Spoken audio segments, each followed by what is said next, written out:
My name is Jeremy. This is Red Means Recording, and today we are talking about something that I kind of knew something about, but I didn't know as much about it as I do now in music, and that is scale modes. I was listening to this audiobook from Nicholas Carter called Music Theory, From Absolute Beginner to Expert, and even though I have been doing music stuff for my entire life for a long time now, I still learned something from this, and I thought it was really interesting, and I want to share it with you. And that is the way that scale modes exist on the keyboard. This sounds so stupid. Everyone who knows music theory knows this. But apparently, as a dumb flute player who flunked out of flute college, I never got this particular form of information. So let's get into it, okay? What is a mode? Well, a mode describes a musical scale, coupled with a set of characteristic melodic and harmonic behaviors.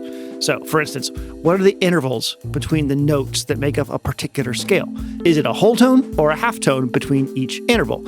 Modes are the way we describe one of the most fundamental aspects of the language of music. A simpler way of saying that is like, you have your major scales and you have minor equivalents of them. And they sound different, right? A major scale sounds different than a minor scale. This I knew, obviously. I've been writing music in lots of different scales, but I didn't understand something else, which I'll get to in just a second. Okay, hold up. So the ancient Greeks, they developed a series of modes they called tonos or harmonia, and these were later reworked by the Catholic Church sort of in medieval times. They've actually been reworked by a few different people over time and groups. But they have always sort of used the names from the Greeks' initial harmonia, and that's what we have today when we talk about our different scale modes. The scales we're talking about today are the diatonic scales, and I'm going to use a big word here, but don't worry, I'll describe it in a second. And that means that it's any heptatonic scale that includes 5 whole steps and 2 half steps in each octave. And heptatonic means that it just has 7 distinct notes in it. So if we just look at C major real quick, C, D, E, F, G, A, B, C, that's 1, 2, 3, 4, 5, 6, 7, and then we get to the octave again. C minor, 1, 2, 3, 4, 5, 6, 7, and then we start over again. So that's a heptatonic scale, and almost all the scales that you're familiar with, either just by listening to music or because you play music, are diatonic scales. There are non-diatonic scales and non-heptatonic scales, but we're not talking about those today, so stop trying to get me to talk about those, okay?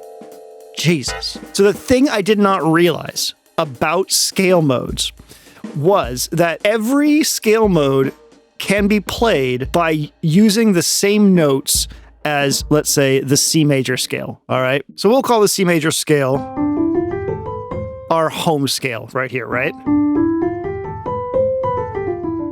If I was to go up from there and play all the same notes but start on D, that would be a different scale mode with D as the root note. Same thing if I do like this and start on E. That is another scale mode with E as the root note. And you're saying, Jeremy, who the fuck cares? And I think that that is a reasonable thing to say. But the way I've always thought about scales is that I've always thought about, okay, well, here's C. Do I want to play in C major or do I want to play in C minor? I didn't realize the Greeks were like, yeah, we just went like this, and that's a new scale, and this is a this mode today, and it's named after this, and this is a different scale, and it's named after this. I'm going to tell you all about that stuff. We're just going to get into that now, but I just wanted to give you a heads up. That's what I'm freaking out about. That's what I think is cool. Okay, let's start. Let's start with C major. That's our home scale. So this is our root note, and it goes whole step, half, whole, half. And if you take that WWH formula, you can play a major scale across any note. Like you can take that formula and do that with it on any root note, and you'll get a major scale. The major scale is also known as the Ionian Mode. And here's another thing I didn't understand about this, and one of the reasons I wanted to make this video, and that is I did not know why they were named these things. We have Ionian Mode, and Dorian, and Phrygian, and Lydian, and a couple other ones, which we'll get into. I was like, I don't know why they're named these things. What's the myth behind this stuff? Well, the myth is that they're named after different places in and around Greece. So Ionian Mode is named for the Ionian Greeks, the Ionian Islands, which are known for their lush greenery and beautiful beaches. And the major scale is characterized by a bright and uplifting sound. It's like lore, right? It's like, ooh, Lord of the Rings, this is shit for this, you know? Okay, so it was assigned, Ionian as a name was assigned to the scale by Heinrich Glerian in 1547. Heinrich Glerian was a Swiss music theorist, poet, and humanist. He was born in Mollis in the canton of Glarus, which is why he has that name, and he died in Freiburg im Breisgau. He studied music, theology, mathematics, philosophy at the University of Cologne. Is there anything this guy didn't study, you know? His first publication on music was called Isagoes in Musician, and it was printed in 1515, and it covered some of the basic elements of music theory. His most famous book was called Dodecachordon, which was published in 1547, and it was massive. And in this book, he proposed that there were 12 modes instead of 8 that were assumed by another contemporary theorist named Pietro Aron. Heinrich added to Pietro's 8 2 additional forms of the Aeolian scale, and then this one, the Ionian mode. And then many later theorists accepted the 12 modes, and they remain the current explanation today. So we have our major scale, the Ionian mode. And within this are the notes that we will refer to throughout any other scale, and that is the tonic, so the first, the second, the supertonic, the third, the mediant, the fourth, the subdominant, the fifth, the dominant, the sixth, the submediant, the seventh, the leading tone, and then back to the tonic. And these are really, really important because they allow us to talk about like, oh, do you have a triad on the dominant? Well, that would be on G there, you know, or on the mediant. So just basic words for these notes, what they are. I often refer to the tonic when I'm talking to people about how the root note of a scale feels like home. And yeah, just little tiny bits of music theory words. I don't really know music theory that well at all. That's why I'm making this video. What if we just take the exact same notes we're working with, so all the white keys, and we just move to D? Well, now we are working with D as our root note, and this is actually called Dorian mode, and it's melancholic and soulful. It was named after the ancient Greek tribe, the Dorians. So it starts with the root note, the tonic, and then it's a whole, half, whole, whole, whole, half, whole. So if I was going to start this on C, it would be tonic, whole, half, whole, whole, whole, half, whole. I love Dorian mode because it allows you to play a minor triad on the tonic. And then if you were to play a triad on the subdominant, you would get a major triad. And that set of chords there, that to that, just makes my heart go aflutter. I love it. It's so beautiful.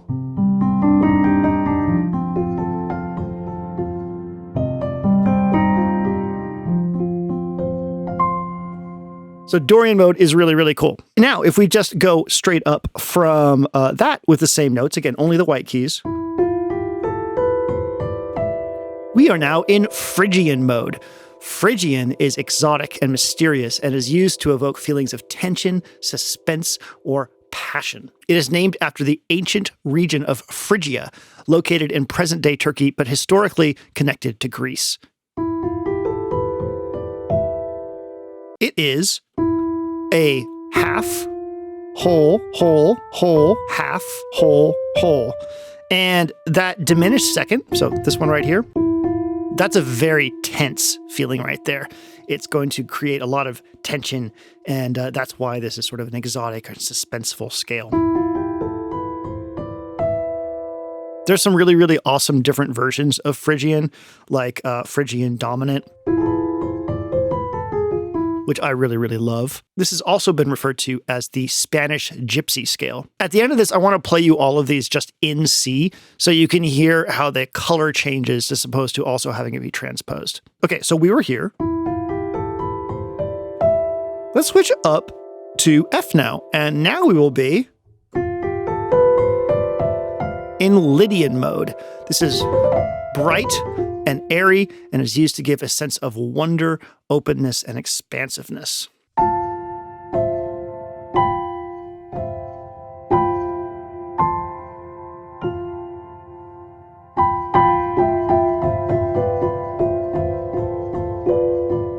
That's beautiful.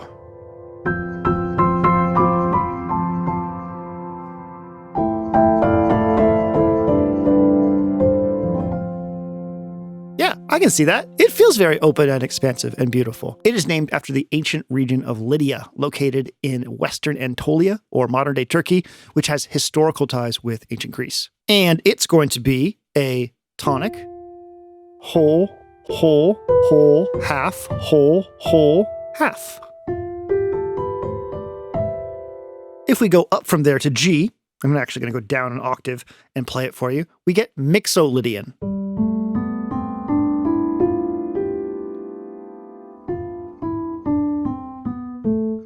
It is almost the same as the major scale, but with a lowered seventh, and it gives it a bluesy or folk-like sound. If I was to play this in C,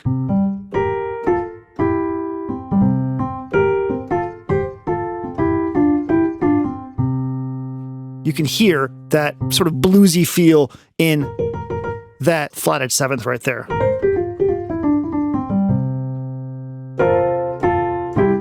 The invention of the Greek Mixolydian mode was attributed to Sappho, the 7th century BC poet, musician, and big old lesbian. The prefix mixo means mixed, referring to its resemblance to the Lydian mode. At one point, there was a version of the scale called hypermixolydian, which just sounds really, really cool. Since it started on the 5th scale degree, so remember we were started on G, we were talking about C being our 1. This is the 5th scale degree, or the dominant. The mode is sometimes called the dominant scale, and it is tonic, whole, whole, half, whole, half, and then back up to whole. Okay, so now we get into the minor scales. If we go up from there, we get an A minor scale. Now, this is the relative minor of C. So if you're playing in C,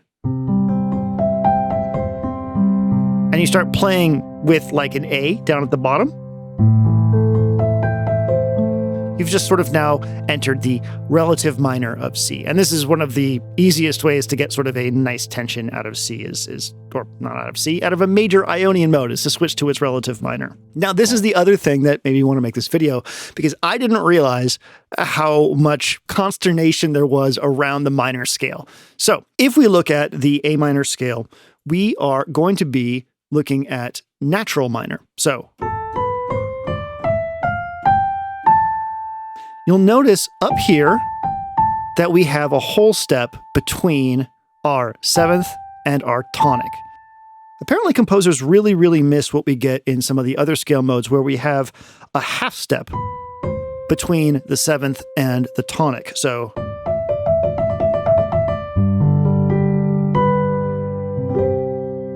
and that is because the tension from this note to this being so close to each other was something that composers really, really liked. So they were looking at this natural minor scale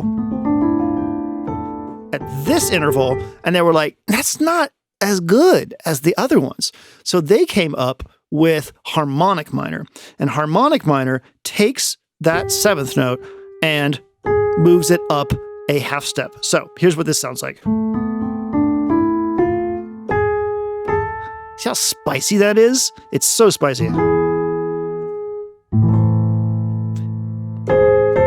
It offers so much more tension than the dumb old regular 7th there. But this broke the rule. And the rule was that we could not have more than a whole step between our scale intervals. Remember how we've been talking about notes in the whole, whole, half, whole kind of thing? When they moved the 7th in the natural minor scale up 1, there was now 3 semitones between it and the 6th. And some people were like, you can't do that. So what they did was they created something called melodic minor, which takes that 6th and moves it up, but only when you're ascending. I'm going to play this in C. Let's see if I can get this right. So that is melodic minor rising. And then on the way down, both the 7th and the 6th are flat.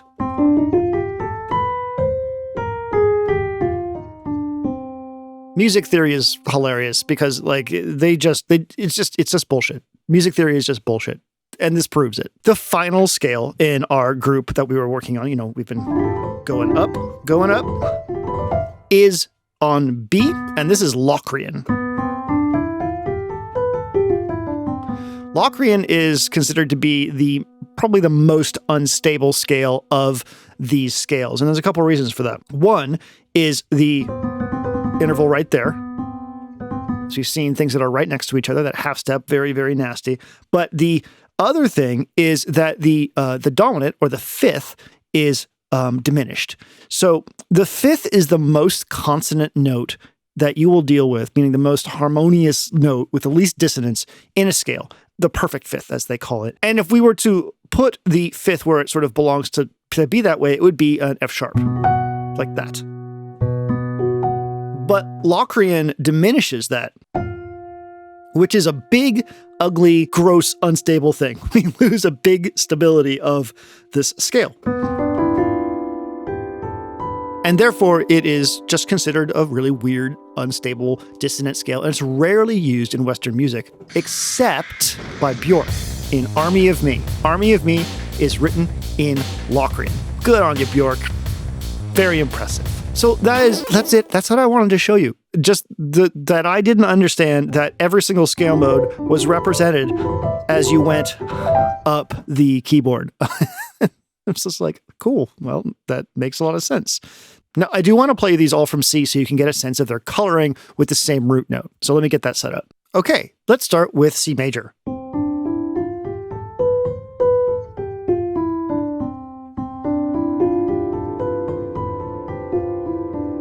Now Dorian.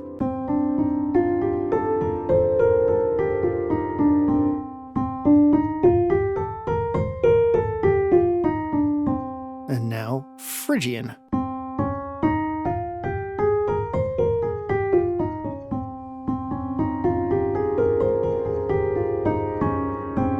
And now Lydian.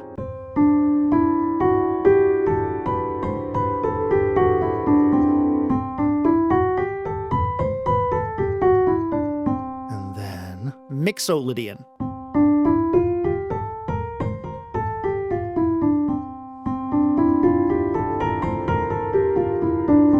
And then finally back at Locrian.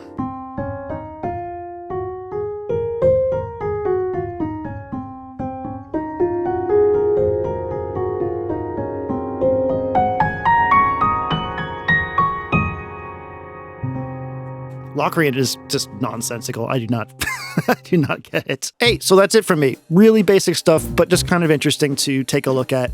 Do you have any little fun tidbits about scales and scale modes? You should tell me in the comments. Tell us all in the comments. Because again, I'm really green at this stuff. I just find it fascinating. And so I'm sure there is some good discussion to be had down there in the comment section. Thank you so much for watching. This has been Red Means Recording. My name is Jeremy, and I hope you have a really just the most wonderful day.